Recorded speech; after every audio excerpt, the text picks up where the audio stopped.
오늘의 주제는 진료실에서 많이 물어보시는 주제를 좀 선정해 보았는데요. 바로 얼굴에 생기는 실핏줄이라는 주제입니다. 코나 볼 쪽에 잘 사라지지 않는 붉은 실핏줄 때문에 고민이신 분들이 계시는데요. 화장으로도 잘 가려지지 않고 색조가 좀 진한 경우에는 피부톤과 너무 대비돼서 부각이 되는 경우가 많아 스트레스를 받는 경험이 있다고 하십니다.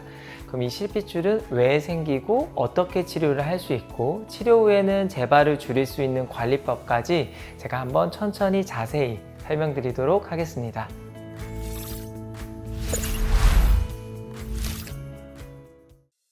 안녕하세요. 피부과 전문의 이선복입니다.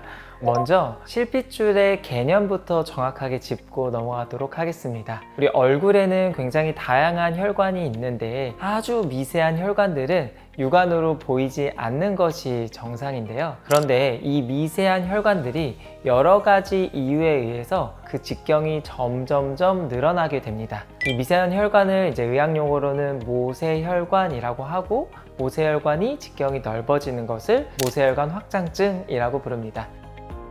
이 모세혈관 확장증은 직경의 크기와 위치에 따라서 빨간색으로 보이기도 하고 어떤 경우에는 푸른색이나 보라색을 띠기도 하는데요. 아무래도 한번 생긴 이 모세혈관들은 쉽게 다시 자연히 사라지지 않는 성질이 있기 때문에 우리의 이 흰 피부와 대비돼서 조금 더 부각되고 실핏줄이다 라고 인식을 하는 것 같습니다.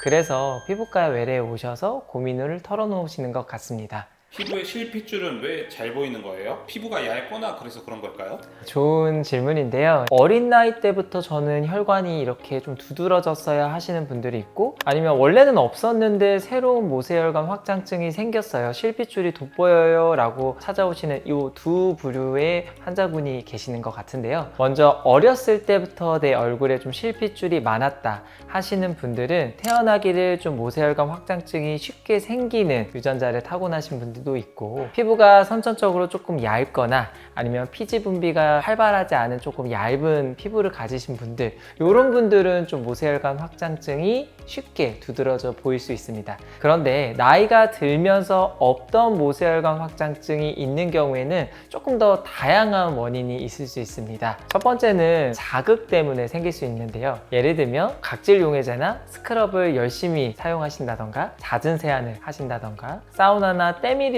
얼굴에 너무 오랫동안 하시거나, 아니면 찬바람을 꾸준히 쐬는 경우에도 실핏줄이 늘어날 수가 있습니다. 다음으로는 햇빛에 의한 피부 노화에 의해서도 모세혈관 확장증이 관찰될 수 있습니다. 햇빛에 장기적으로 노출이 되면 콜라겐이 감소되고 피부의 표피가 얇아짐에 따라서 모세혈관 확장증이 더 두드러지게 되고요. 다음으로는 흡연을 하시거나 아니면 과도한 음주로도 모세혈관 확장증이 생길 수 있습니다. 또 경우에 따라서는 피부 질환과 함께 이 모세혈관 확장증이 동반되는 경우도 있는데, 대표적으로는 만성적인 안면 홍조를 일으키는 주사라는 피부염에서도 모세혈관 확장증이 쉽게 관찰되기도 합니다.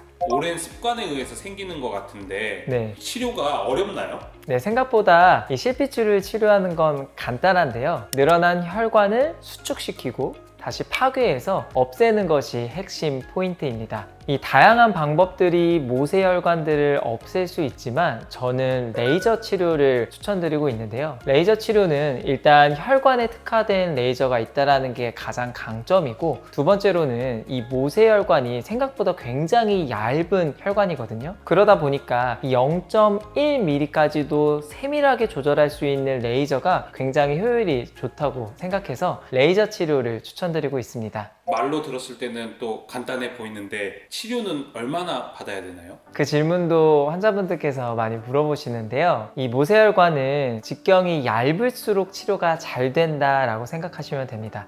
예를 들면 아까 말씀드렸듯이 붉은 혈관이 있고 푸른 혈관이 있고 보라색 혈관이 있다고 했잖아요. 직경이 넓을수록 보라색, 푸르게 보이는데 이런 혈관들은 조금 더 횟수가 많고 얇고, 붉은 혈관들은 치료 횟수가 굉장히 짧습니다. 그래서 실제로 치료를 해보면요, 아주 얇은 모세혈관이 즉각적으로 사라지는 경우도 있어서 제가 치료 중에도 이제 거울을 막 보여드리거든요. 환자분 보셨죠? 한 번에 없어지죠? 이렇게 하시는 혈관도 있고요. 붉은 혈관들은 3주나 4주 간격으로 한 두세 번 정도는 받으셔야 치료 효과가 있다고 생각합니다. 실제로 치료를 많이 해보면 얼굴 중에서도 요 이제 볼 있잖아요. 요 부위가 더 치료가 잘 되고요. 코로 가까워질수록 조금 더 치료율이 떨어지는 것 같습니다. 원장님 그러면은 이게 피부 톤에 따라서 치료의 효율이 달라질 것 같다라는 느낌이 드는데 이거 맞나요? 그것도 굉장히 과학적인 질문인데요. 실은 피부톤이 어두울수록 레이저를 하면은 더 과도한 반응이 생길 수 있는데 제가 이제 경험을 해보았을 때 밝은 피부톤이든 어두운 피부톤이든 모세혈관 확장증의 치료 경과에서는 큰 차이는 없었던 것 같아요. 다만 이 실핏줄 레이저 치료를 하게 되면 즉각적으로 사라짐과 동시에 피부가 좀 붓거든요. 약간 모기 물리듯이 붓기도 하고, 그래서 피부가 아마 어두운 톤을 가진 분들은 이 붓기나 이런 것들이 조금 더 오래 갈 수 있고, 멍도 한번 생기면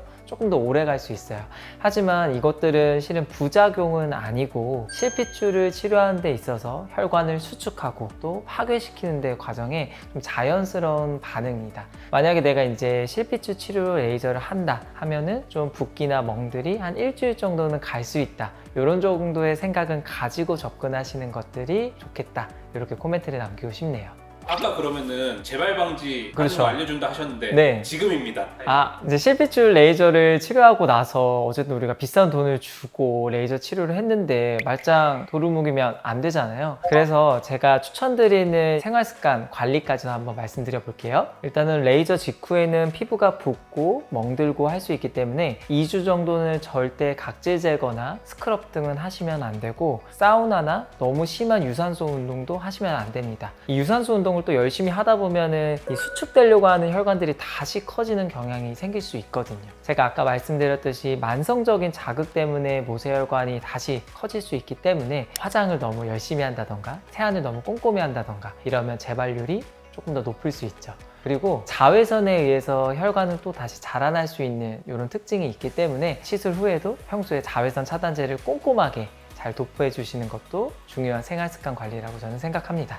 얼굴에 생기는 이 실핏줄, 모세혈관 확장증은 주변의 흰 피부와 대비되기 때문에 굉장히 불편하고 스트레스를 받을 수 있습니다. 그래서 이번 영상에서는 이 실핏줄이 왜 생기는지, 그리고 혈관 레이저를 통해서 굉장히 섬세하게 치료할 수 있다는 점, 그리고 치료 후에 재발을 줄이는 생활 습관의 꿀팁까지 전해드리는 시간이었었는데요. 많이 유익하셨을까요? 저는 다음번에 더 재밌고 흥미로운 주제로 여러분께 찾아뵙겠습니다. 저는 피부과 전문의 이선복이었습니다. 감사합니다.